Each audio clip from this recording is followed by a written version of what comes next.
Hi hello welcome to our channel. ఎప్పుడైనా స్పైసీగా పచ్చడి తినాలనిపించినప్పుడు ఈజీగా ఇలా చేసుకోండి. 5 మినిట్స్లో అయిపోతుంది.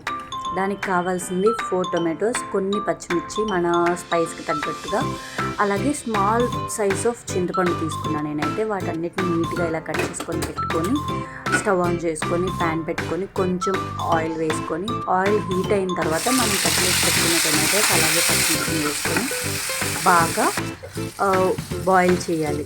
ఎలా అంటే పీల్ ఇలా ప్రెస్ చేయగానే పీల్ వచ్చేలాగా చేసుకోవాలి. ఇంకా 2 మినిట్స్లో దించే సమానంగా చింతపండు కూడా వేసి కొంచెం సేపు మగ్గనివ్వాలి.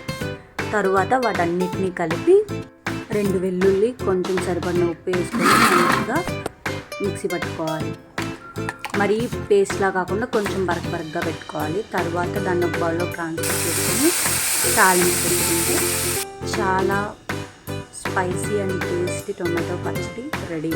వేడి వేడి అన్నంలో కానీ రోటీలో కానీ చాలా బాగుంటుంది. Follow for more.